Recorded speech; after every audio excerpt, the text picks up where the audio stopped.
ओम अज्ञानतिमिरान्धस्य ज्ञानाञ्जनशलाकया चक्षुरुन्मिलितं येन तस्मै श्रीगुरवे नमः। नमो विष्णुपादाय कृष्णप्रेष्ठाय भूतले श्रीमते भक्तिवेदांत स्वामिनिति नामिने। नमस्ते सारस्वती देवे गौरवाणी प्रचारिणे निर्विशेष शून्यवादी पाश्चात्य देश तारिणे। जय श्री कृष्ण चैतन्य प्रभु नित्यानंद श्री अद्वैत गदाधर शिवासदि गौर भक्त वृंदा। हरे कृष्ण कृष्ण कृष्ण हरे हरे, हरे राम राम राम हरे हरे। तो अभी 2 दिन हमारे यहाँ कैंप हुआ था, राधेश्याम प्रभु आए थे। अच्छा रहा काफी। और अभिषेक प्रभु ने लीड किया था। और लगभग 80 to 100 स्टूडेंट्स अटेंड किए थे। स्टूडेंट्स और कॉन्ग्रेगेशन सब लोग मिलकर अटेंड किए थे। टॉपिक था उनका art of taking and giving shelter. बहुत अच्छा टॉपिक था। कैसे आध्यात्मिक वस्तुओं की शरण ली जाए, नाम की शरण, वैष्णवों की शरण, गुरु की शरण, भगवान की शरण, विग्रह की शरण, धाम की शरण, इस तरीके से आर्ट ऑफ टेकिंग शेल्टर। और आर्ट ऑफ गिविंग शेल्टर में उन्होंने एक्टिविटी कराई थी कि अलग अलग लाइफ की सिचुएशंस होती है, तो एक नॉन डिवोटी उसमें किस तरह रिएक्ट करते हैं और डिवोटी किस तरह रिएक्ट करते हैं। और एज अ डिवोटी अगर किसी की लाइफ में कुछ होता है तो उनको कैसे हमें भगवान से जोड़ करके उनको काउंसिल मतलब उनको शेल्टर देने के लिए प्रेरित करना चाहिए। तो वो एक्टिविटी हुई, काफी इंटरेस्टिंग ये रहा। और आईआईटी में प्रोग्राम हुआ था, उसका टाइट टॉपिक था art of thinking win win. कैसे विन विन सिचुएशन के लिए कार्य किया जाए। जैसे बहुत सेल्फिश ना हुआ जाए और सबके लिए मतलब सबके लिए अच्छा सोचा जाए, मतलब वो थीम थी।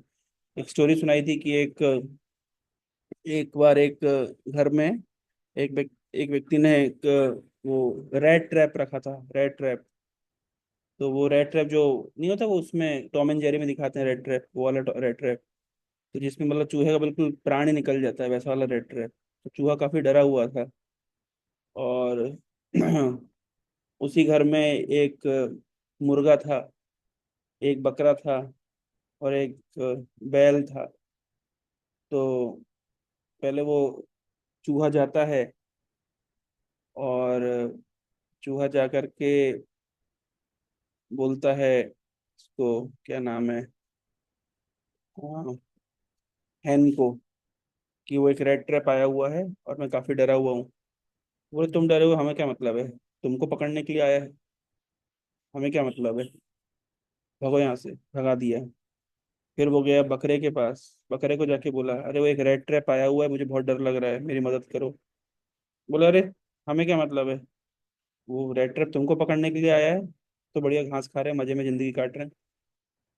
फिर उसके बाद वो गया एक जो बैल के पास, उसने भी बोला, बोले तुम छोटे प्राणियों को डरने की जरूरत है, हमारे से बड़े बैल को डरने की कोई जरूरत नहीं है, भगो यहाँ से। तो भगा दिया।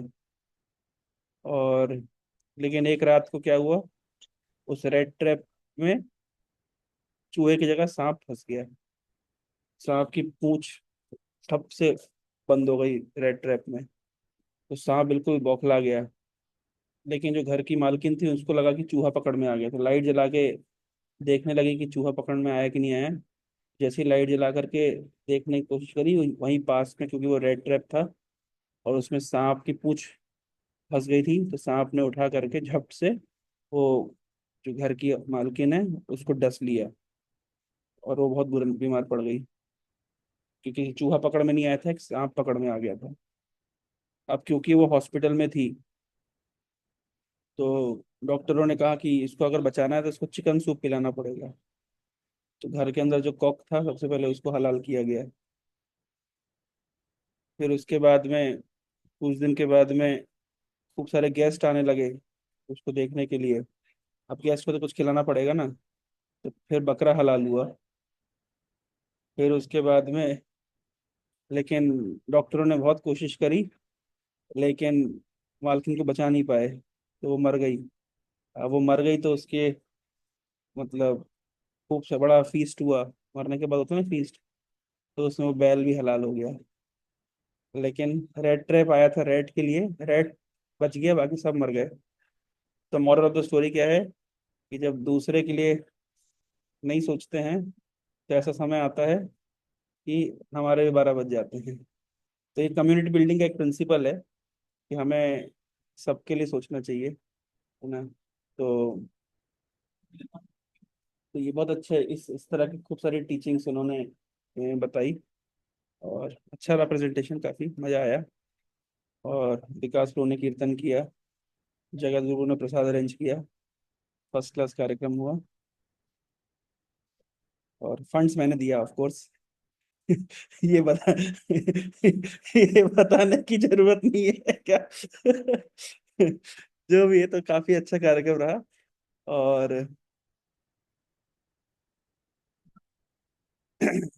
कल से हम लोग फिर कल चले गए। अब नेक्स्ट देखेंगे किन स्पीकर्स को बुलाएंगे अगली बार। तो हम लोग चर्चा कर रहे हैं अ, ब्रह्म संहिता से। हमारी संख्या फिर घट गई है धीरे। पहले लोगों ने ज्यादा कमिट किया था आएंगे, उसके बाद आना बंद हो गए, तो लोगों को कनेक्ट करके रखना एक बहुत कठिन काम है। ये एक बड़ा बहुत बड़ा चैलेंज है। हाथ पैर जोड़ो तब भी लोग नहीं आते हैं। एनीवे, तो लास्ट टाइम हमने 31 और 32 नंबर श्लोक पढ़े थे, उसको रिवाइज कर लेते हैं। आलोल चंद्र कलसत्वनमाल्य वंशी रत्नांगदं प्रणय केलिकला विलासं श्यामं त्रिभंग ललितं नियता प्रकाशम गोविंदमादिपुरुषं तमहं भजामि। तो आलोल चंद्र का लसद वनमाल्य वमसी, तो हमने सुना था उस दिन कि ये भगवान के जो अ, भगवान ने एक माला पहनी हुई है, उसमें एक लॉकेट है, और वो मूव कर रहा है, मूव करने से चमक रहा है ना। रत्नांगदम, और रत्नों से अंगित उनकी वंशी है ना, वंशी रत्नांगदम। और वो क्या कर रहे हैं, प्रणय केली कला विलासम, उनकी लीला चल रही है। कैसी लीला चल रही है ना, प्रणय की, प्रेम की लीला चल रही है। वो श्यामम है, श्याम सुंदर हैं, त्रिभंग हैं, तीन तरफ से झुके हुए हैं। उनकी शोभा ललितमय, बहुत जो है ना ग्रेसफुल प्रतीत हो रहे हैं। और नित्य रूप से वो इस प्रकार प्रकाशित होते हैं। ऐसे गोविंद जो आदि पुरुष है, मैं उनको नमस्कार करता हूँ। अंगानि यस्य सकलेन्द्रियवृत्तिमन्ति पश्यन्ति पान्ति कलयन्ति चिरं जगन्ति आनंद चिन्मय सदुज्ज्वल विग्रहस्य गोविन्दमादिपुरुषं तमहं भजामि। अंगानि यस्य सकलेन्द्रिय वृत्तिमन्ति, हमने ये सुना था उस दिन कि भगवान का कोई भी अंग बाकी सभी अंगों का वृत्ति उनका कार्य कर सकता है। और वे देखने मात्र से पश्यंती पांति कलयंती चिरम जगंती, जगत को वो क्या करते हैं, देखते हैं, देखने मात्र से उसको पालन पोषण करते हैं, है ना। उनसे ही जगत मैनिफेस्ट होते हैं, और नित्य रूप से भगवान उसका पालन पोषण करते हैं। आनंद चिन्मया सद, सद चिद और आनंदमय उनका उज्जवल विग्रह है। उज्जवल, तो उज्जवल के ऊपर हमने चर्चा करी थी, कैसे महाराज मुचुकुंद की गुफा में जब भगवान कृष्ण घुसे थे तो उनके शरीर से तेज निकल रहा था। हमने ये भी चर्चा करी थी, पश्यंती, भगवान देखने से, है ना, टच करने से और रिमेम्बर करने से पालन पोषण कर देते हैं, जैसे कि साधु लोग करते हैं। या एक एग्जाम्पल भी हमने सुना था कि जो भगवान बोल रहे हैं, प्रोपा ने कोट किया वो श्लोक, कि मैं देखने से, टच करने से और रिमेम्बर करने से सभी जीवों का पालन पोषण करता हूँ। और एग्जाम्पल क्या था, देखने से कौन पालन पोषण करता है? कछुआ। और देखने से, टच करने से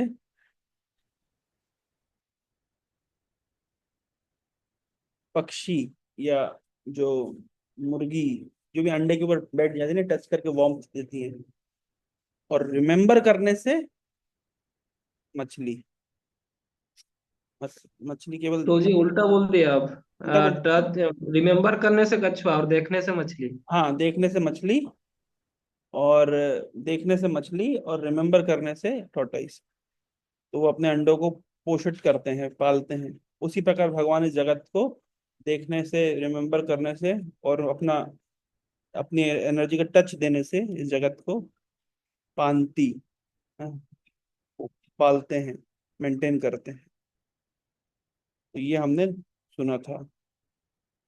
अब इंटरेस्टिंग श्लोक आ गया।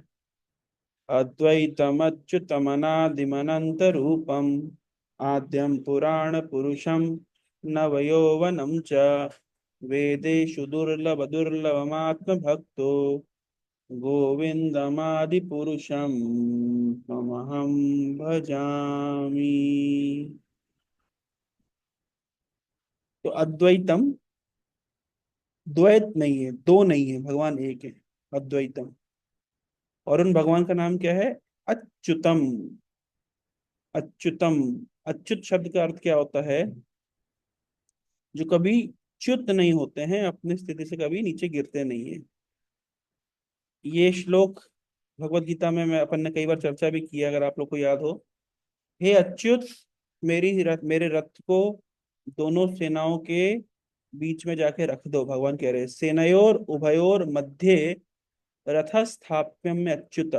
हे अच्युत, मेरे रथ को दोनों सेनाओं के बीच में जाके रखो। तो प्रश्न उठता है कि भगवान ने वहां पे अच्युत क्यों कहा?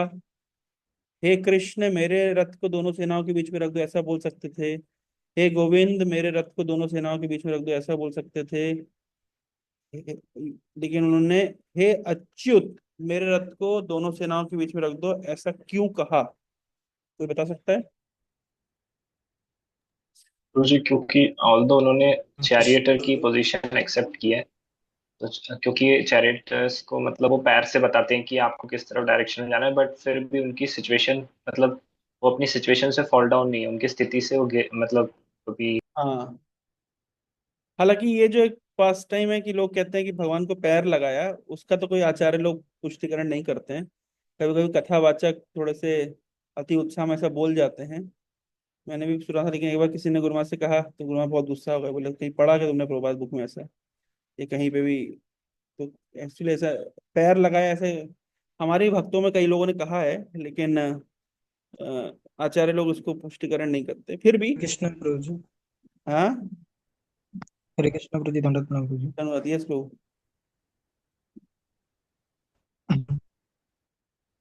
हरे कृष्ण प्रभु जी, आवाज आ रहा है ना? हाँ, हरी ना। प्रभु जी, अर्जुन ने इसीलिए बोला कि भगवान को, क्योंकि भगवान अच्युत थे, तो हाँ अगर ड्राइवर की पोजीशन लिए फिर भी वो भगवान है, हाँ, इसीलिए। यही बात है। मैं कह रहा हूँ बस पैर नहीं लगाया, बाकी जो शुभम प्रो बोले बिल्कुल सही बोले कि भगवान को अच्युत क्यों कहा गया, क्योंकि वहां पे वो बोल रहे हैं कि मेरे रथ को इधर उधर लेके जाओ, यानी ड्राइवर की पोजीशन पे है, लेकिन इसका अर्थ ही नहीं है कि भगवान ड्राइवर बन गए। भगवान हमेशा अच्युत रहते हैं। और दूसरा एक और कारण बताया है विश्वनाथ चक्रवर्ती ठाकुर ने, भगवान को अच्युत इसलिए कहा गया है कि भगवान अपने भक्तों के साथ प्रेम का विनिमय करने के लिए कभी चूकते नहीं है, इसलिए भी उनको अच्युत कहा गया है ना।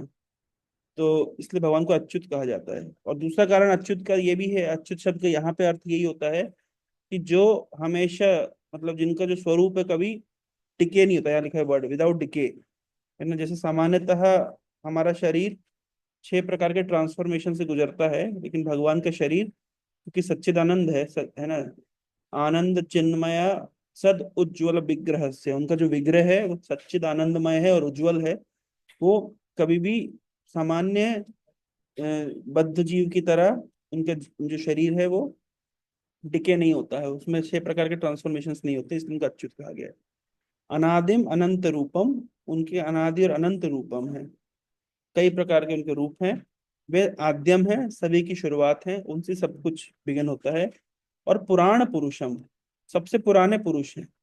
पुराण पुरुष शब्द के दो अर्थ होता है कि पुराणों में जिनकी गाथा गाई गई है ना। वो कौन सा एक श्लोक है? कौन सा श्लोक है जिसमें बोलते हैं ना, रामायणे भारते तथा आदि अंतो च मध्य हरि सर्वत्र गीयते। हरि सर्वत्र गीयते, फेमस श्लोक है ना। यहाँ पे देख पा रहे हैं आप लोग, श्लोक बहुत सुंदर श्लोक है।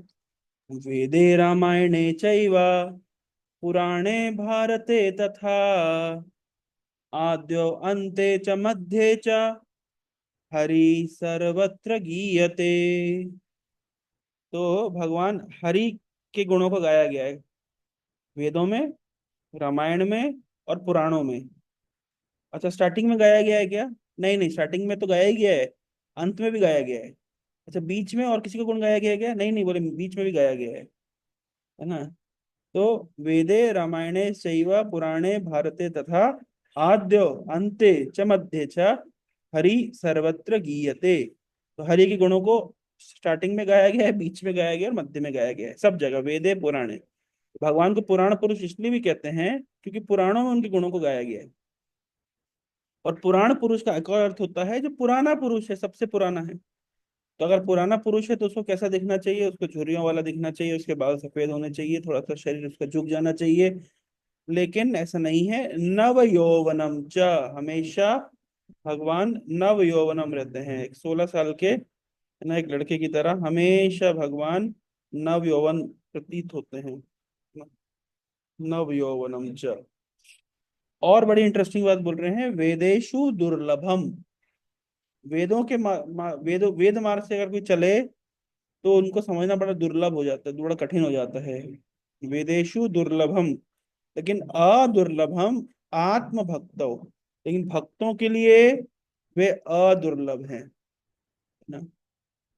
कल राधेश्याम लोग अच्छा पॉइंट बता रहे थे क्लास में, जो जो चैतन्य चेतावनी क्लास थी उसका उसमें टॉपिक था जो है ना, अलग अलग संस्कृत कमेंट्रीज और इस तरीके से चर्चा हो रही थी। तो उन्होंने कहा कि बहुत सारे संस्कृत स्कॉलर्स होते हैं, है ना, लेकिन एक बार की बात है कि बहुत सारे संस्कृत स्कॉलर थे, तो प्रभुपाद ने उनसे कहा कि तो भगवान कौन है? तो वो संस्कृत स्कॉलर बोल रहे, स्वामी जी आपने काफी जटिल प्रश्न पूछ लिया है, इसकी तो जटिल व्याख्या है। इतनी देर में जो छोटी सी एक प्रभुपाद के एक शिष्य शिष्य की डॉटर आती है, तो प्रभुपाद कहते हैं तुम्हारा क्या विचार है, भगवान कौन है? तो बोलती है कृष्ण भगवान है, कृष्ण है the supreme personality of God. तो ये वृंदावन की घटना है। उसी प्रकार दक्षिण भारत में जब क्या एक गवर्नर आए थे, तो सरस्वती ने ऐसा कहा था, सरस्वती जाके कृष्ण पूछती है गवर्नर से, do you know is Krishna? तो गवर्नर मजाक में कहते नहीं नहीं I don't know.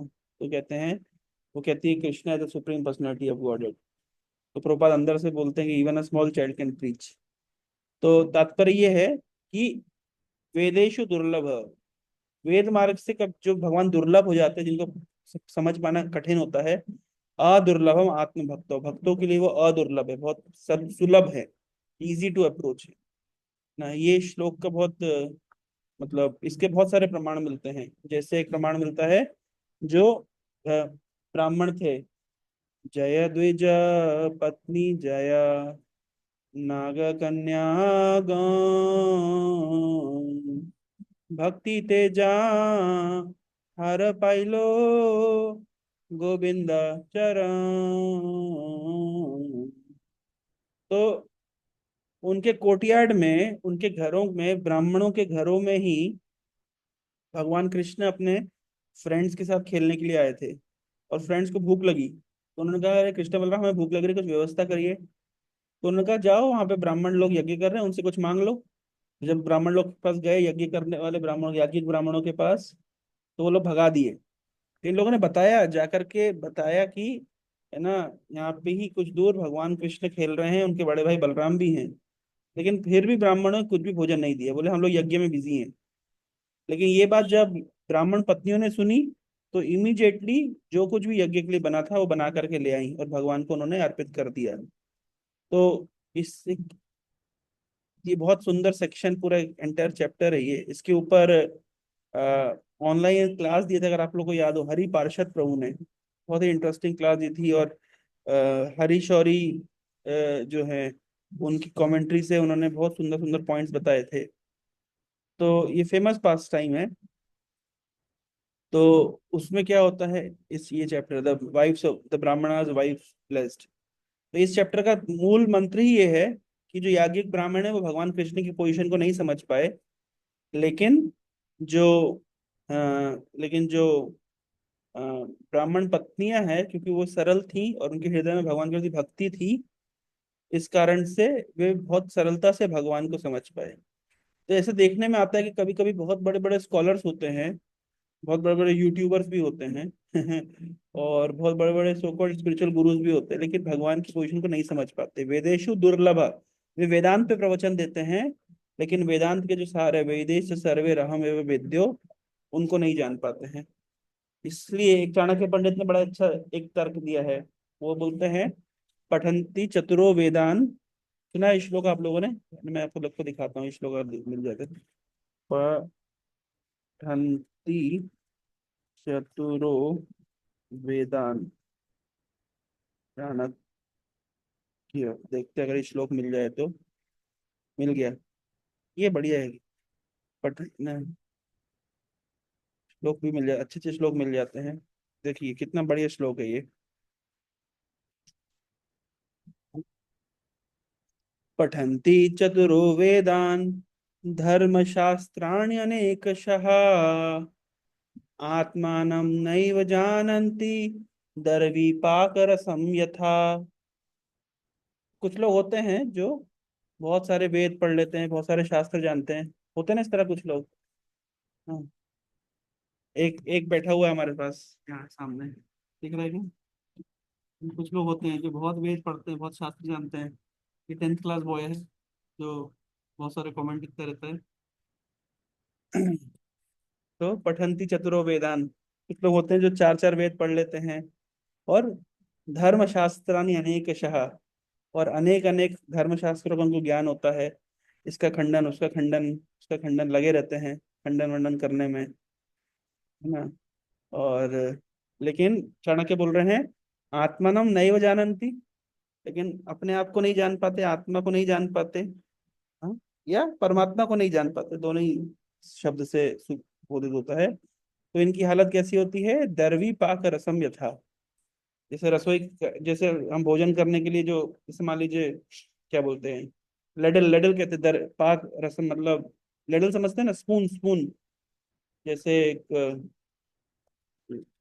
Ladle, spoon,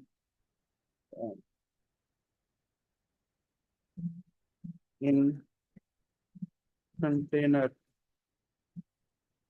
अरे ये जो, ये समझ रहे हैं ना क्या है लेडल कहते हैं? ये क्या करता है, इसे क्या काम है? ये खाना परोसने का काम करता है। लेकिन बड़ी दुर्भाग्य, ये सब प्रकार का खाना परोसता है ना, जो भी बना होता है ये परोसता है। लेकिन इस लेडल से पूछिए कि वो खाने का टेस्ट कैसा है, वो टेस्ट नहीं बता पाएगा, उसको टेस्ट नहीं पता। कितनी बड़ी विचित्र स्थिति है। ये सब प्रकार के खाने के अंदर रहता है, ये परोसता है, लेकिन इससे पूछिए कि उस खाने का टेस्ट कैसा है, वो नहीं बता पाएगा। तो उसी प्रकार से कुछ लोग होते हैं जो, है ना, पठंती चतुरो वेदान, चार चार वेद पढ़ लेते हैं, अनेक अनेक धर्मशास्त्र पढ़ लेते हैं, लेकिन या तो वो आत्मा को नहीं जानते, आध्यात्मिक सत्यता को नहीं जानते, और ना ही उनके हृदय में भगवान की भक्ति होती है। तो इस प्रकार की स्थिति कैसी हो जाती है? दरवी पाकर समझा। तो उनके लिए हालत है ना उस, है ना, रसयुक्त भोजन को पकाने और परोसने वाला जो स्पून होता है, उनकी हालत वैसी होती है। तो ये चाणक्य पंडित ने बताया। तो वही बहुत यहाँ पे बोल रहे हैं कि वेदेशु दुर्लभ आ दुर्लभ आत्मभक्तो, तो बहुत बहुत वेद पढ़ने से भी व्यक्ति का जो है, क्या हो जाता है, हृदय इतना कठोर हो जाता है, ज्यादा ज्ञान होना भी कभी कभी मतलब डेंजरस हो जाता है। इतना ज्ञान होने से, बहुत अधिक ज्ञान हो जाने से, है ना। जैसे एक छोटा सा मैं एग्जांपल आपको देता हूँ। जैसे एक जो रसिक होगा, वो बोलेगा भाई ये क्या है, तो बोले ये है हलवा। ये क्या है? ये है रसगुल्ला। ये क्या है? ये है बर्फी। ये क्या है? ये है गुलाब जामुन। ये क्या है? ये है छेना पोड़ा। ये क्या है? ये है मंडा पीठा। ये क्या है? ये है काकरा पीठा। ठीक है ना। तो ये तो हो गया, जो रसिक है वो इस प्रकार आनंद उठाएगा, है ना। लेकिन जो ज्यादा साइंस जानता है वो बोलता है ये सब क्या है, अल्टीमेटली तो सब एटम्स एंड मॉलिक्यूल्स का कॉम्बिनेशन ही है, लेकिन वो अलग अलग तरीके से बस कंबाइन करके अलग अलग टेस्ट दे रहा है। यद्यपि ये बात सत्य है, लेकिन उसका कॉन्शियसनेस इतना, मतलब वो एटम्स और मॉलिक्यूल्स में चला गया है कि अल्टीमेटली चीनी क्या है ना, कार्बन हाइड्रोजन और ऑक्सीजन का ही तो एक क्या बोलते हैं, एक जस्ट कॉम्प्लेक्स हाइड्रोकार्बन ही तो है ना बस। और वो एक स्वीट टेस्ट देता है। ये कौन सी थ्योरी जानते हैं? जो वैशेषिका थ्योरी होती है ना, वो ऐसी बोलती है कि अल्टीमेटली संसार क्या है, केवल एटम्स एंड मॉलिक्यूल्स के कॉम्बिनेशन मात्र ही तो है। और वही जो कॉम्बिनेशन मिल मिला करके कुछ इफेक्ट्स प्रोड्यूस करते हैं। हाँ, तो ये वैशेषिका थ्योरी है। तो वेदों में एक थ्योरी वैशेषिका थ्योरी भी है ना। वेद के 6 दर्शन में एक दर्शन ये भी है। तो मूलतः जो रस लेना था जीवन का, वो बेचारे रस नहीं ले पाते, वो एटम्स और मॉलिक्यूल पे फंस जाते हैं। तो इसी प्रकार से ये मतलब ये सब क्यों हुआ? वेदेशु दुर्लभम, है ना। वेद मार्ग से जो प्राप्त करना दुर्लभ होता है, लेकिन भक्त लोग जानते हैं, भक्त लोग सारग्राही होते हैं। अ, जैसे उदाहरण के तौर पे जो जो बम्बल भी होती है, तो बम्बल भी कितनी इंटेलिजेंट होती है। एक पूरा पेड़ होता है, पेड़ के अंदर पत्ते होते हैं, पेड़ का तना होता है, पेड़ का सब कुछ होता है, लेकिन उसमें एक फूल होता है, फूल के भी कितने सारे पार्ट्स होते हैं, लेकिन उस पार्ट में जो बिल्कुल जो रस होता है, वो रस को ग्रहण करना जानते हैं। इसलिए वैष्णवों को भी कहा जाता है सारग्राही, है ना। सारग्राही मतलब जो एसेंस पकड़ते हैं। उसी तरीके से एक पेड़ होता है, पेड़ के अंदर डाली है, पेड़ के अंदर पत्ते हैं, पेड़ के अंदर तना है, लेकिन उसमें उस सब को खा सकते हैं आप, लेकिन आपको बुद्धिमान व्यक्ति उस सबको नहीं खाएगा। उसको क्या खाएगा? केवल पका हुआ फल। तो यहाँ पे वही बात हो रही है कि वेद मार्ग जो है वो पूरे उस पेड़ के समान है, लेकिन जो भक्ति है वो उसके पका हुआ फल है। निगम कल्पतरोर गलितम फलम। तो जो ज्यादा वेद में उलझ गए हैं उनके लिए दुर्लभ हो जाता है भगवान को समझना, लेकिन भक्तों के लिए अदुर्लभ है। अब वाइस वर्षा देखिए, जो ज्यादा वेद पढ़े हैं वो भगवान को नहीं समझ पाते हैं, लेकिन जो भगवान को समझ पाते हैं उनको वेद के कॉन्सेप्ट बहुत क्लैरिटी से समझ आते हैं, है ना। तो ये कई बार देखा गया है। यहाँ पे बोल रहे हैं, I worship Govinda the primeval lord who is inaccessible to the Vedas but obtainable by pure unalloyed devotion to the soul. एक बहुत फेमस पास टाइम है ना। मैं परपट पहले पढ़ देता हूँ, फिर वो पास टाइम से एंड बतलाऊंगा, है ना। ये आप लोगों ने सुना भी होगा, लेकिन स्टिल शेयर करें।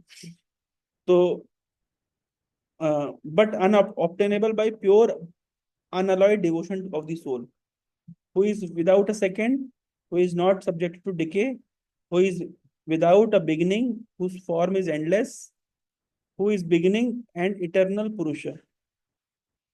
Yet he is a person possessing the beauty of blooming youth. So Advaita means indivisible truth, who is knowledge absolute, Brahman.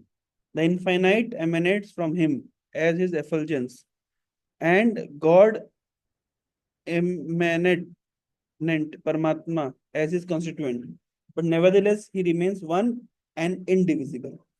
भगवान से ब्रह्म निकलता है, भगवान का ही एक्सपेंशन होता है परमात्मा, लेकिन उसे निकलता है इसका, फिर भी वो इनडिविजिबल है। इसको कहते हैं अचिंत्य भेदाभेद। अचिंत्य भेदाभेद का अच्छा एग्जाम्पल कल के बता रहा था। जैसे लोहा है, अगर वो आग के अंदर है तो बिल्कुल रेड हॉट हो जाता है। अब प्रश्न उठता है कि वो लोहा है या आग है। तो आप उसको बोलो ये आग है, तो नहीं, तो लोहा तो है ही ना। लेकिन आप बोलो लोहा है, भाई लोहा कहाँ है? तो आग जैसा हो गया। तो तो उसी प्रकार से इसको कहते हैं अचिंत्य भेदाभेद, एक भी और अलग भी है ना। कल राजेश हम लोग बता रहे थे, आप लोग का जो ये है क्या कहते हैं, जो आईआईटी के पास हम कर रहे हैं, वो अचिंत्य भेदाभेद हो गया। वो रेस्टोरेंट और सेंटर एक साथ हो गया। तो अगर कोई विरोध करता है तो हम बोलेंगे क्या विरोध करना है, तो रेस्टोरेंट ही तो है। और कोई अगर स्पिरिचुअल सीकर आता है तो उसके लिए रेस्टोरेंट के पीछे सेंटर भी है। तो अचिंत्य भेदाभेद कहते हैं, भेद और अभेद।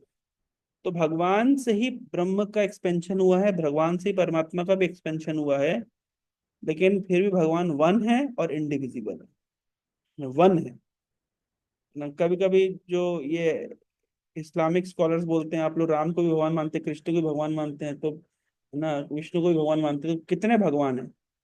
तो बोलते हैं अच्युतम अनादि अनंत रूपम, लेकिन वो फिर भी अद्वैत वन है ना। इसको कहते हैं पैराडॉक्सियल अंडरस्टैंडिंग ऑफ गॉड।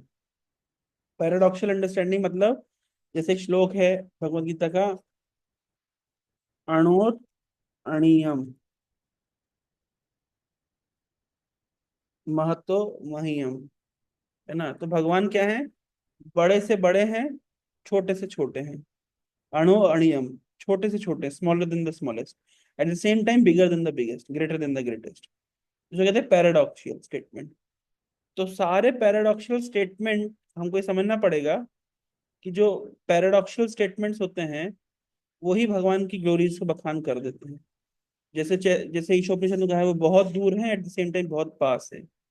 वो कई रूपों में विभक्त है, एट द सेम टाइम वो वन एंड इनडिविजिबल है। तो भाई अरे अभी आप कह रहे हो कि वो कई रूपों में विभक्त है, फिर आप कह रहे हो कि वो विभक्त नहीं हो सकते, इनडिविजिबल है। तो कई रूप और विभक्त, लेकिन एट द सेम टाइम बोल रहे हो वन एंड इनडिविजिबल, अद्वय और अच्युत, जो डिवाइड नहीं हो रहे हैं, डिके नहीं हो रहे हैं। तो यही तो भगवान की ग्लोरीज है। इसलिए इसमें जब व्यक्ति स्पेकुलेट करना शुरू करता है तो गलत कंक्लूजन पे पहुंचता है, लेकिन शब्द प्रमाण को, श्रुति प्रमाण को यथारूप स्वीकार करना होता है। यानी वन एंड इंडिविजिबल है, एट द सेम टाइम अद्वैतम अच्युतम है, एट द सेम टाइम बहुत सारे रूपों में उनका विस्तार हुआ है, आदि अनंत रूपम। तो इस स्टेटमेंट को एज इट इज स्वीकार करना पड़ेगा। आधा स्वीकार करेंगे तो कभी कभी लोग क्या करते हैं, प्रोपा जिसको बोलते हैं ना अर्ध कुकुटी न्याय, शास्त्र के आधे हिस्से को स्वीकार करते हैं, आधे हिस्से को छोड़ देते हैं।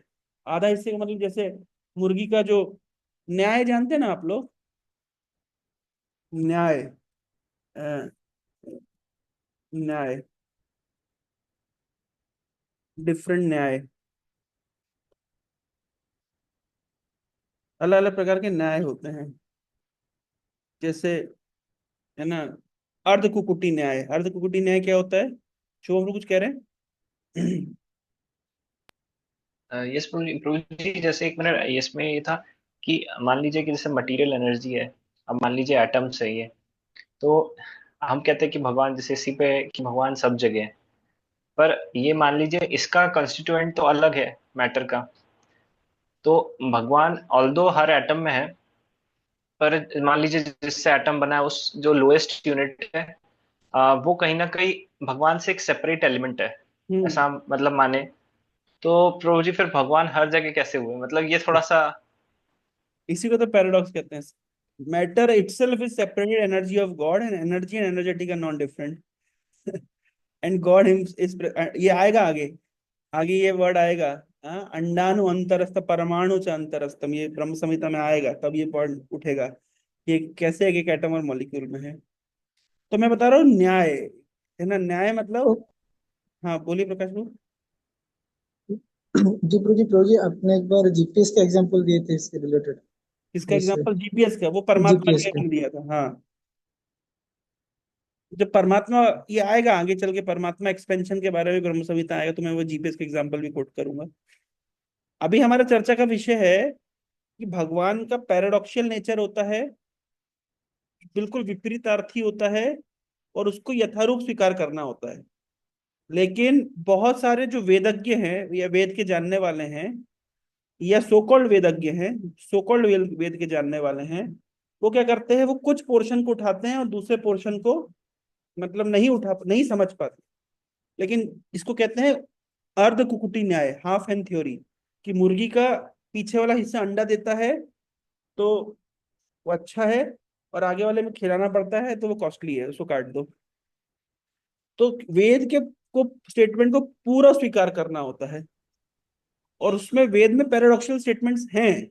इसी श्लोक में पैराडॉक्सियल स्टेटमेंट है ना, कि भगवान है अद्वैतम और अच्युतम, भाई दो नहीं है, और वो विभक्त भी नहीं होते, अच्युत है, लेकिन एट द सेम टाइम अनादि अनंत रूपम, एट द सेम टाइम उनके अनादि और अनंत रूप हैं। तो अगर एक है तो अनादि रूप, अनंत रूप कैसे हुए? और अगर अच्युत है तो इतने रूपों में विभक्त कैसे हुए? तो यहाँ पे भक्ति ठाकुर कह रहे हैं कि ब्रह्म के रूप में विभक्त होते हैं, परमात्मा के रूप में विभक्त होते हैं, लेकिन फिर भी वो ही nevertheless remains one and indivisible. तो this statement has to be accepted as it is, that is श्रुति प्रमाण का अर्थ ही होता है उसमें उसको यथारूप स्वीकार करो, उसमें कूप मंडूक न्याय ना लगाया जाए, है ना, ये कूप मंडूक, सॉरी कूप मंडूक कह रहा हूं, अर्ध कुकुटी न्याय ना लगाया जाए, अर्ध कुकुटी न्याय। ये सब न्याय है, ये अर्ध कुकुटी न्याय है ना भाई। जो मुर्गी अंडा देती थी तो अंडा तो बहुत मजेदार मिलता था, लेकिन गला को काट दिया, अर्ध कुकुटी न्याय।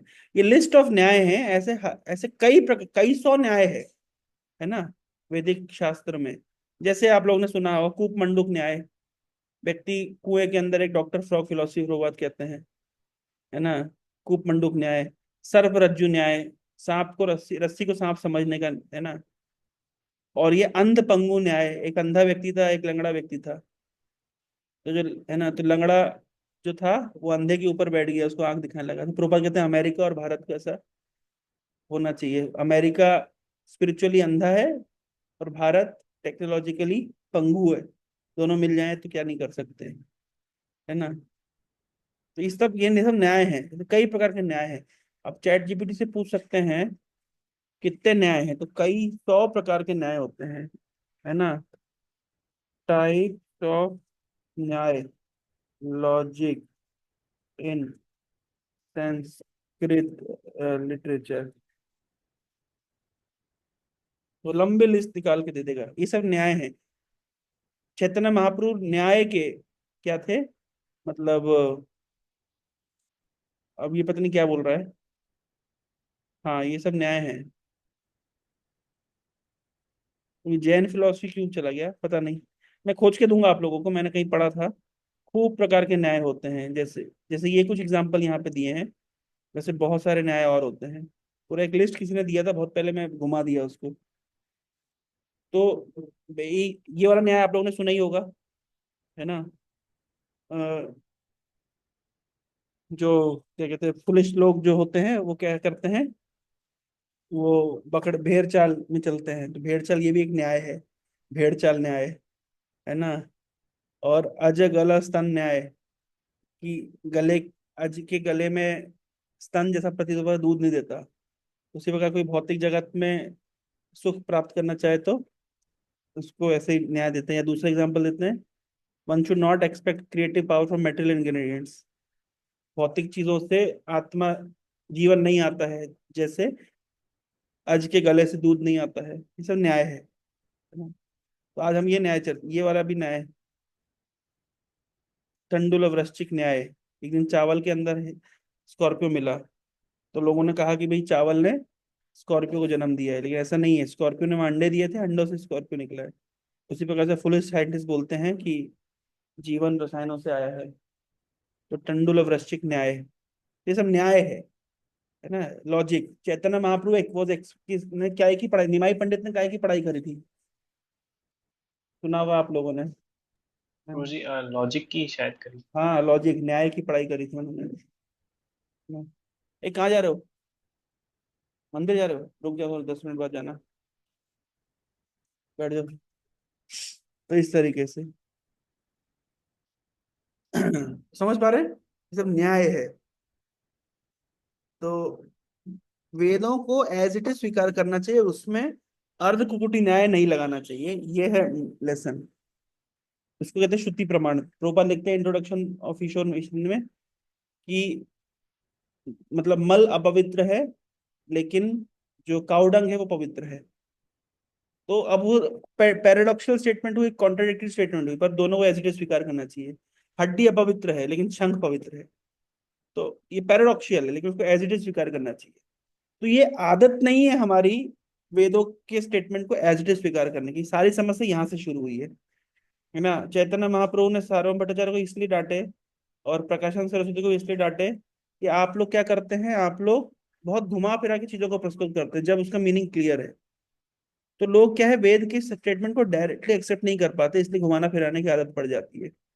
लेकिन अगर घुमाएंगे फिराएंगे तो कभी भगवान को नहीं समझ पाएंगे। तो जो बोल रहे ना कि वेदेशु दुर्लभम, ये वेदों के द्वारा दुर्लभ उनके लिए है जो उसके स्टेटमेंट को समझ नहीं पाते, लेकिन जो सही से समझ पाते हैं उनके लिए तो सरल है।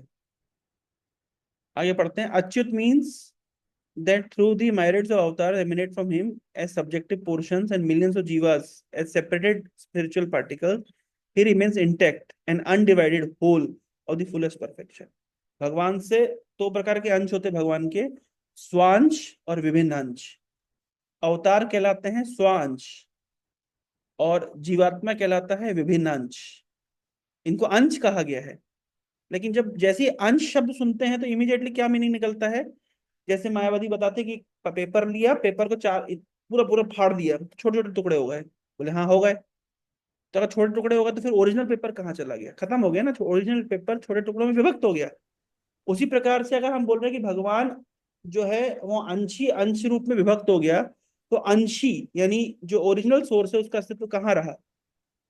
लेकिन ये मेटेरियल लॉजिक है, ये भगवान के ऊपर लागू नहीं होता। यहाँ पे ये बहुत बोल रहे हैं कि भगवान अच्युत हैं, यद्यपि उनसे अवतार निकलते हैं जो कि उनके अवतार और उनके सब्जेक्टिव पोर्शन से, मतलब उनके स्व अंश है अवतार। और विभिन्न अंश क्या है? विभिन्न अंश है जीवात्मा। तो चाहे अवतार हो चाहे विभिन्न अंश हो, ये भगवान से निकलते हैं, फिर भी भगवान कभी भी अच्युत ही कहलाएंगे, उच्युत नहीं कहलाएंगे। उसमें उनमें डिफॉर्मिटी नहीं आई, कुछ कमी नहीं हुई है। और इसके लिए वेद का कौन सा मंत्र है कि भगवान से निकलने पर भी भगवान एज इट इज रहते हैं? ओम पूर्णमद ओम पूर्णमिदम। पूर्णमदा पूर्णमिदम पूर्णात् पूर्णमुदच्यते पूर्णस्य पूर्णमादाय शिष्यते। He remain intact as undivided whole of the fullest perfection. Though he indulges in exhibiting his pastimes of birth, still he is without a beginning. देखिए अद्वैत, गीता में भी इस बात को बोला क्या भगवान ने? हाँ बोले हैं। चौथे अध्याय में भगवान बोल रहे हैं अजोपि सन अव्ययात्म भूतनाम ईश्वरोपि सन प्रकृतिम स्वामधिष्ठाय संभवामि आत्ममाया। मैं अज हूँ, जन्म रहित हूँ। क्या हो गया? तो यद्यपि जन्म आदि के पास टाइम भगवान दिखा रहे हैं, स्टिल वो क्या है?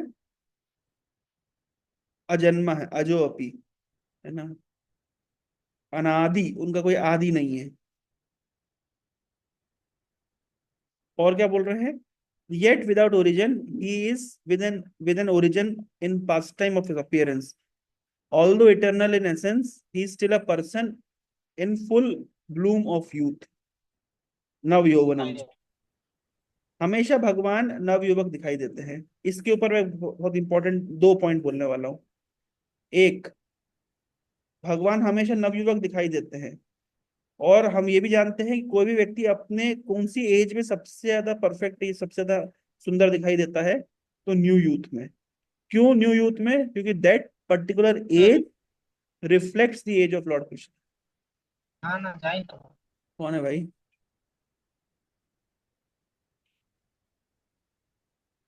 सॉरी। भगवान हमेशा नवयुवक रहते हैं। और कोई भी नवयुवक आकर्षक इसलिए दिखाई देता है क्योंकि उसके अंदर, समझ लीजिए, बिल्कुल भगवान हमेशा उस एज में रहते हैं। भगवान की एज को रिफ्लेक्ट करता है, एक बात। दूसरी बात, एक बहुत सुंदर श्लोक है। हो सुनो क्या। अरे प्रभु, हाँ, आद्यो एव पर रसा, आद्यो एव पर रसा, बहुत बड़े मजेदार श्लोक आप लोग को दिखाने वाला हूँ। आ, आद्यो एव पर रसा, ये अब श्लोक पहले कैसे खोलें?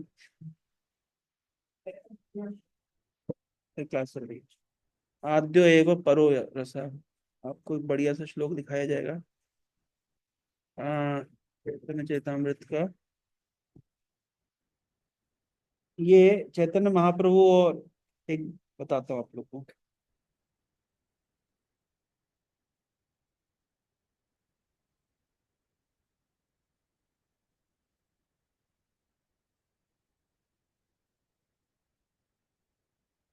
एक बार की बात है, चैतन्य महाप्रभु मिलने के लिए गए, से मिले थे। अ, कैसे खोजेंगे?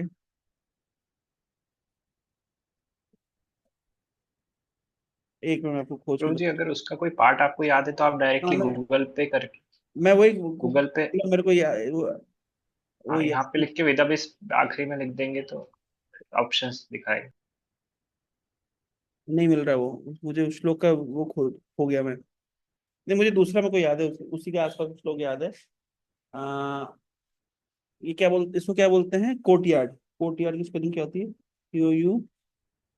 COU courtyard. हाँ मिल गया, कोर्टयार्ड। तो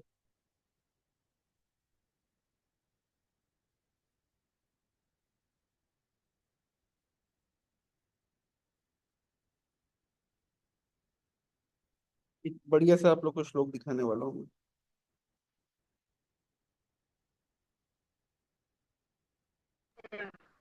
मिल गया, ये है चैतन्य चैतन्य, चैतन्य चैतन्य का मध्य क्या प्रभु,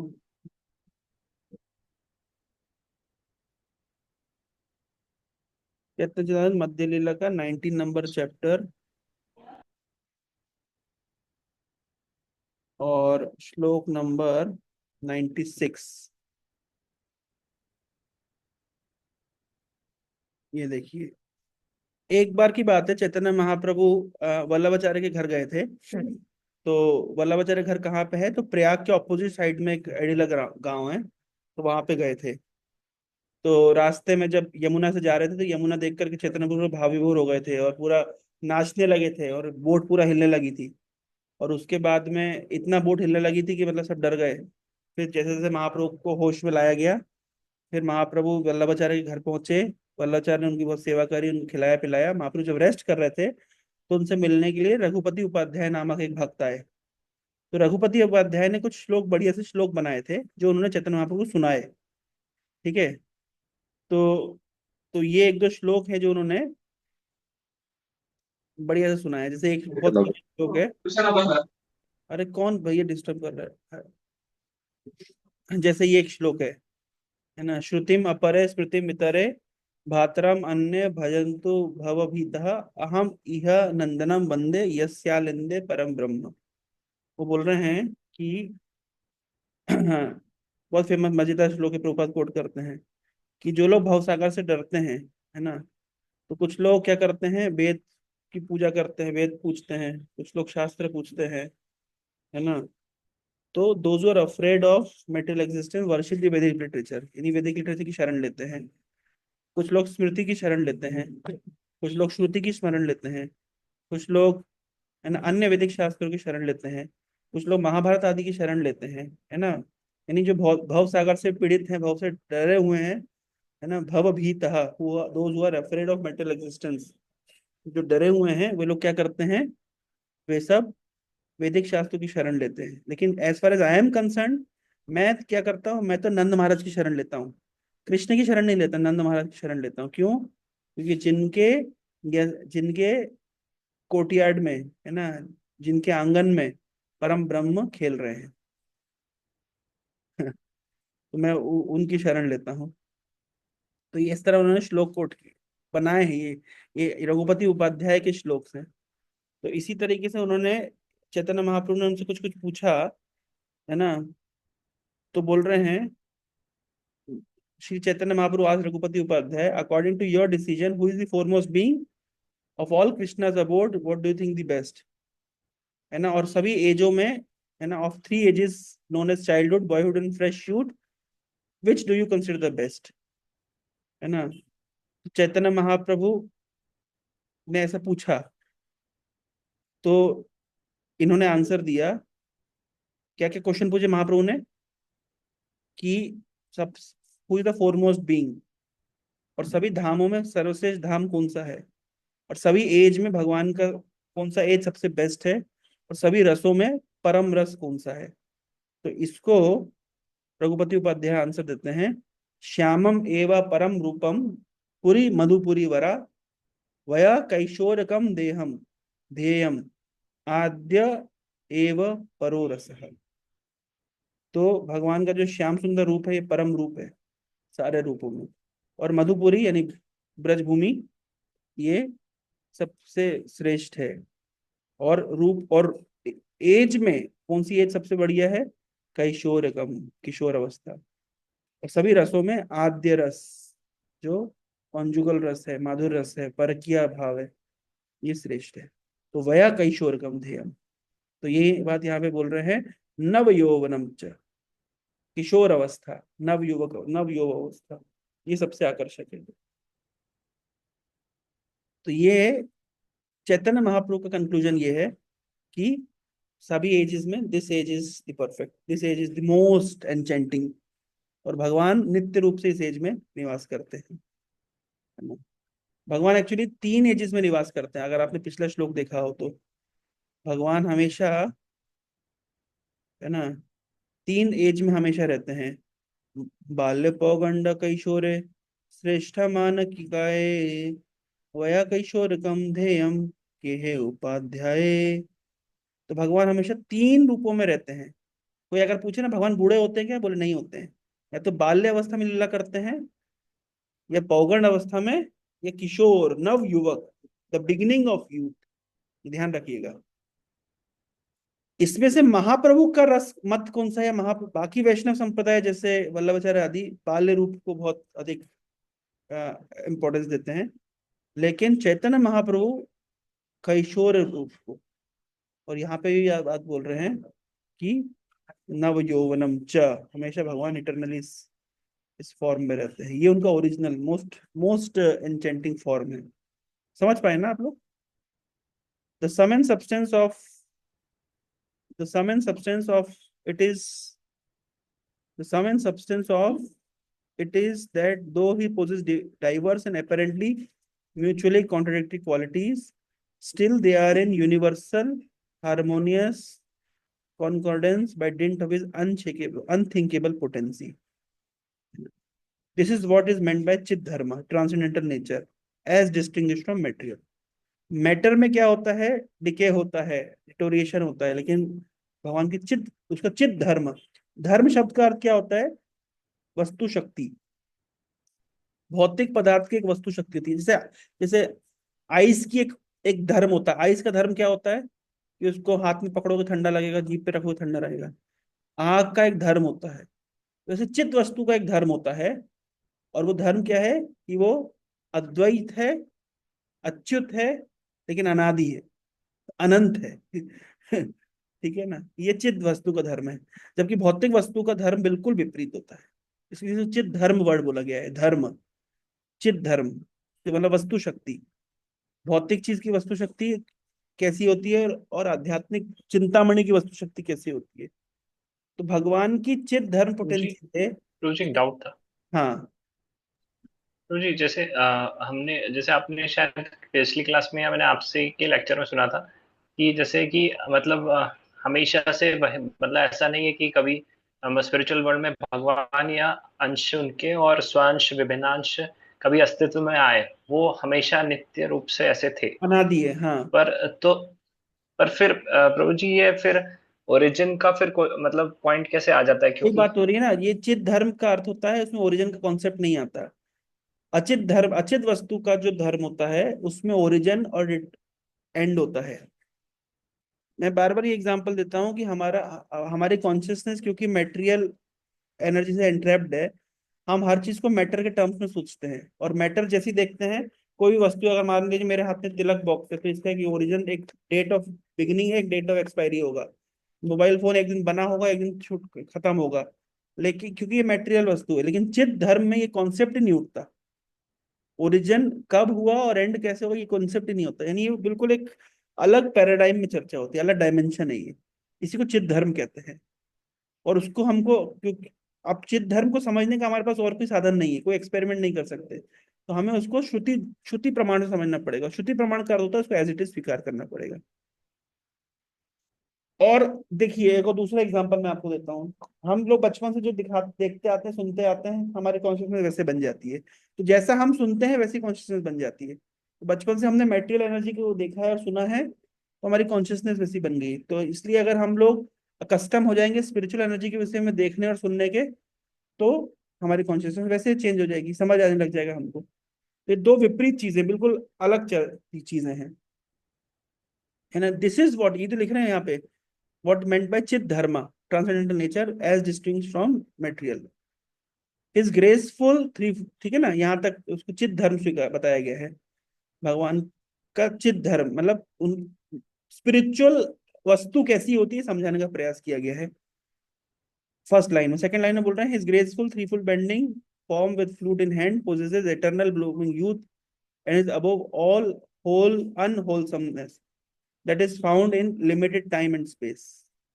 तो लिमिटेड टाइम एंड स्पेस से बियॉन्ड है, ये भी समझना पड़ेगा हमें। अगेन ये मैटर से परे है। In the transcendental realm there is no past future but only unalloyed and immutable present time. ये भी लास्ट श्लोक में आएगा। नित्य वर्तमान, आध्यात्मिक जगत में भविष्य और पास्ट नहीं होता है, नित्य वर्तमान होता है।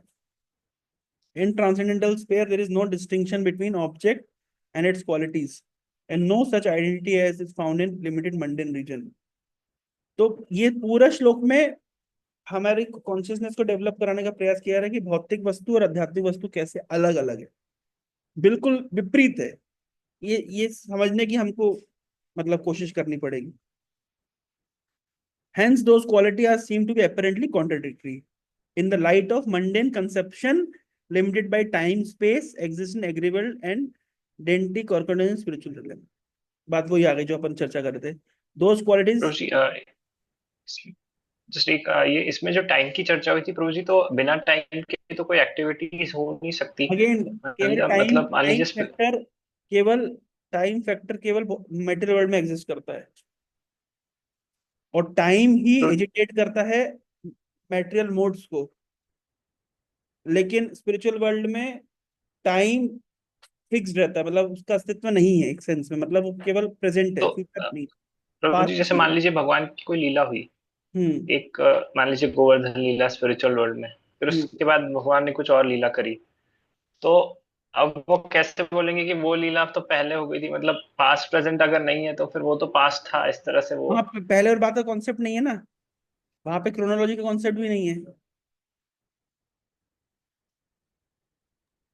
ये सब चीजें कॉन्सेप्ट केवल भौतिक जगत में, इसलिए उसको अब देखिए, अब वो तो समझाना बहुत कठिन हो जाएगा बिना टाइम का अस्तित्व कैसे होता है। चलो स्पिरिचुअल रियलिटी कैसी होती है कुछ हद तक समझा भी सकते हैं, पर ऐसा स्पीयर जहाँ टाइम का ही अस्तित्व नहीं है या टाइम नित्य वर्तमान रहता है, इसको कैसे समझाया जाएगा? तो इसको वही तो, अगर समझ आ जाएगा तो फिर वो हमारे छोटे से दिमाग में घुस जाएगा ना, फिर अधोक्षज कैसे रह जाएगा? भगवान अधोक्षज है और ज्ञान अधोक्षज है। और आगे भी नेक्स्ट आपके प्रश्न का उत्तर भक्ति ठाकुर देख रहे हैं। हाउ कैन द जीवा रियलाइज सच अनप्रेसिडेंटेड एक्सिस्टेंस? जो आपने बोला वो भक्ति ठाकुर बोल दिए, कैसे जीवा रियलाइज कर सकता है? The limited intellectual function of jiva is always contaminated by the influence of time and space, and therefore not in a position to shake off its limitedness. देखिए आपने जो बोला वो भक्ति ठाकुर ने आंसर दे दिया, क्लियर आंसर दे दिया। If the potency of cognitive function does not extend to realization of transcendental, what else can? मतलब if the potency of cognitive function does not extend to the realization of the transcendental, what else can? Cognitive function मतलब चिद। अगर चिद potency अध्यात्म मतलब spiritual world का relation नहीं दे सकती तो फिर और क्या दे सकती है? और तो कुछ नहीं है। इन reply Brahma says that absolute truth transcendental absolute is beyond the reach of the Vedas. हाँ, आप कह रहे आप और मैं नहीं समझ पा रहे हैं, ब्रह्मा जी कह रहे वेद नहीं समझ पा रहे, तो आप और हम कौन है? सरल शब्दों में, the Vedas originate in sound and sound originates the mundane ether, so the Vedas cannot present before us a direct view of transcendental world। क्योंकि वेद तो है केवल भौतिक जगत की चीजों को समझाने जितना ही कर सकते हैं, क्योंकि वो इधर ओरिजिनेट हुए हैं, लेकिन स्पिरिचुअल पोटेंसी को समझाना इतना सरल नहीं है। It is only when the Vedas are imbued with the चित potency that they enable to deal with the transcendental, but Golok reveals itself to every Jeev soul when he is under the influence of spiritual cognitive potency joined to essence of ecstatic energy। तो वेद ऐसा समझाने के लिए potency नहीं रखते हैं, लेकिन फिर भी अगर कोई जीव भगवान की दैवी प्रकृति के आश्रय में आता है, चित पोटेंसी के आश्रय में आता है, तो वो समझ पाता है मतलब वो रियलाइज कर पाता है, उसको ये उसके भेजे में घुसने लगता है। The aesthetic function of devotion is boundless and is surcharged with unalloyed transcendental knowledge. That knowledge reveals Golok Tattva, the principle of highest transcendental in unison with devotion without asserting itself separately but as subsidiary to another devotion. केवल भक्ति के माध्यम से जब चित्त potency activate होती है तब जीव इसको समझ पाता है। क्या ये बात किसी और ने भी बोली है? ये बात जो है, ये सेम बात ध्रुव महाराज ने भी बोली है अपनी प्रथम प्रार्थना में, कि जब तक चित्त पोटेंसी एक्टिवेट नहीं होती है तब तक ट्रांसेंडेंटल रियलिटी को समझना लगभग इम्पॉसिबल होता है। समझ पा रहे हैं ये बात? ये देखिए, तो जब तक चित्त पोटेंसी नहीं होती है, बोल रहे हैं कि जब तक भगवान आपने मेरे ऊपर कृपा नहीं करी थी तब तक मेरी इंद्रियां सोई हुई थी और मैं आपको समझ नहीं पा रहा था, लेकिन अब मैं आपकी इंद्रिय अब मैं आपकी कृपा से आपको समझने की क्षमता रखता हूँ। तो प्रभुपाद यहाँ पे बहुत अच्छा परपट में समझा रहे हैं। Dhruva Maharaj actually experienced that upon enlightenment of his senses on the spiritual platform, he could understand the essence of Vedic instruction. That is, Supreme Godhead is a person. तो ये यहाँ पे लिखा है, the spiritual energy, धामना. In this word, therefore, the word Swadhamna means spiritual energy. Spiritual energy possible by the mercy of the spiritual energy. जो बात भक्त सिंह ठाकुर ने उस श्लोक में लिखी है, पता नहीं स्पिरिचुअल कॉग्निजन और पता नहीं क्या क्या शब्द यूज किए हैं, उसके सरल शब्दों में प्रॉपर लिख रहे हैं। The word Swadhamna by spiritual energy means spiritual enlightenment is possible by the mercy of spiritual energy of the Lord. अब और सरल कर दे तो स्पिरिचुअल एनर्जी क्या है? अरे राधा रानी की कृपा से, भगवान की अंतरंग शक्ति कृपा से जीव आध्यात्मिक चिद वस्तु को समझ सकता है, चिद धर्म को समझ सकता है। सरल, कितना सरल हो गया ये बात। तो यह बात ध्रुव बोल रहे हैं अपनी प्रार्थना की, भगवान आपने मेरे ऊपर कृपा करी तो अब आपकी मैं चिद पोटेंसी से, आपकी आध्यात्मिक शक्ति से मैं अब आपको समझने की सक्षमता रखता हूँ। ये आपकी कृपा से मुझे प्राप्त हुआ।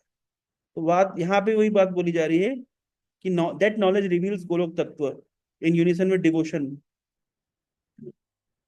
बोल रहे हैं जीव जब तक spirit Goloka reveal itself to every jiva soul when he is under the influence of spiritual cognitive potency. इसी कॉग्निटिव पोटेंसी को कभी कभी चित्त शक्ति कहा जाता है, कभी कभी स्वधामना कहा जाता है, कभी कभी हरे या अंतरंग शक्ति कहा जाता है। उसी कृपा से जीव आध्यात्मिक विषय वस्तु को समझ सकता है। तो ये बात यहाँ पे बताने का प्रयास किया गया।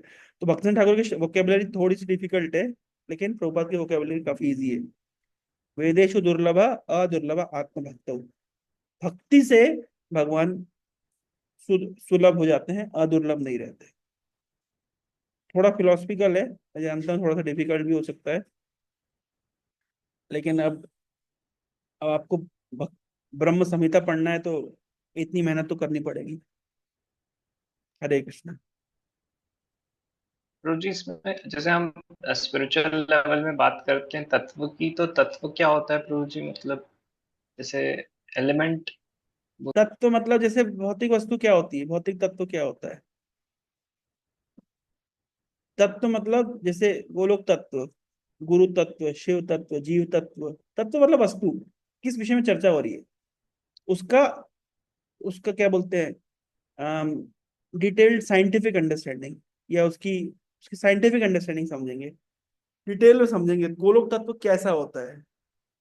कोई पूछे अगर दिल्ली तत्व कैसा है तो बताते हैं कि भैया वो पॉल्यूशन से भरा हुआ है ना, और इसको कहते हैं दिल्ली तत्व, है ना, और इस तरह के समझा सकते हैं। या यूएस तत्व कैसा होता है तो वो बताते हैं कि काफी ऑपुलेंट होता है मेटेरियली, है ना। तत्व है ना ये, उसकी डिटेल्ड अंडरस्टैंडिंग। तो गोलोक तत्व कैसा होता है? वो चिंतामणि से बना हुआ है, कल्प वृक्ष है, वहां वो अद्वैत है, अद्वैत जगत है, लेकिन फिर भी प्रकाशित होता है। ये सब क्या कहला, ये तत्व है। जीव तत्व क्या होता है? जीव तत्व चिन्मय होता है, चेतन होता है। भौतिक तत्व क्या होता है? मरा हुआ शरीर है, लेकिन उसमें चिन्मय तत्व, जीव तत्व उसके अंदर उसको खड़ा कर देता है। शक्ति तत्व क्या होता है? अंतरंग शक्ति क्या होती है? जिसकी पोटेंसी के द्वारा जीव जो है वो स्पिरिचुअल रियलिटी को रियलाइज कर पाता है, इसको तत्व कहते हैं। शिव तत्व क्या है? जो जीव और विष्णु के बीच का जो तत्व है वो शिव तत्व है।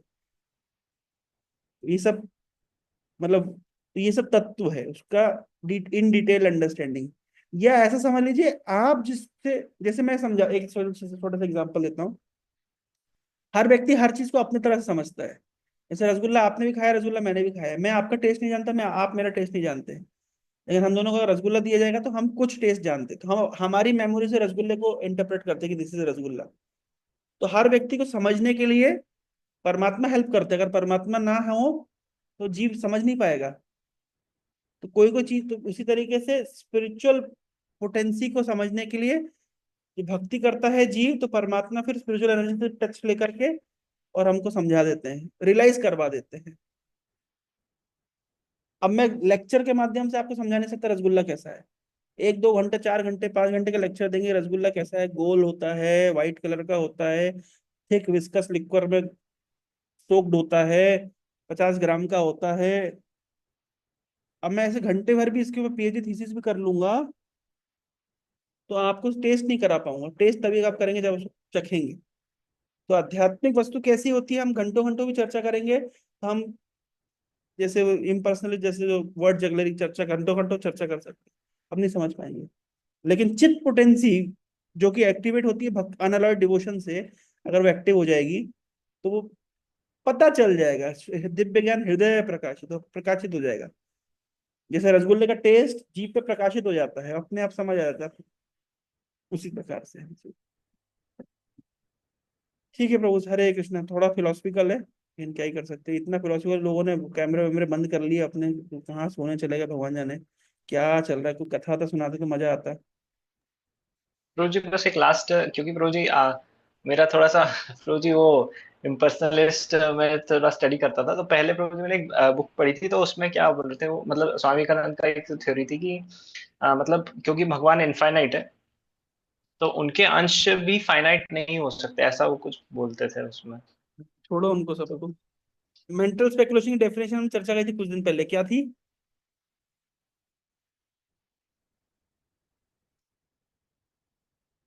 मैंने बताई थी कुछ दिन पहले, 2 3 क्लास पहले बताई थी। मेंटल स्पेकुलेशन किसको हाँ कहते प्रभु हैं? जी, आपने बोला कि शास्त्रों के बाहर कुछ अगर हम ज्यादा थिंक करते हैं तो वो मेंटल शास्त्रों ने हमको एक स्पेकुलेशन। लिमिट दी है, उसके अंदर हम घंटों घंटों भी सोचेंगे तो कोई समस्या नहीं है।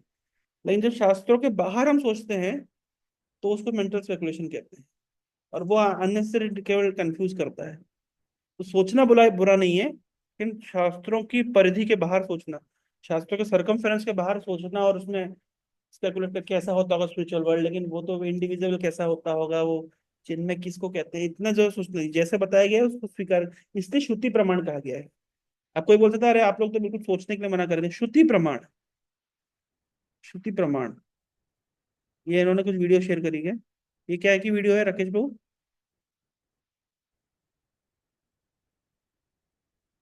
अच्छा, श्रुति प्रमाण कहते हैं उसको।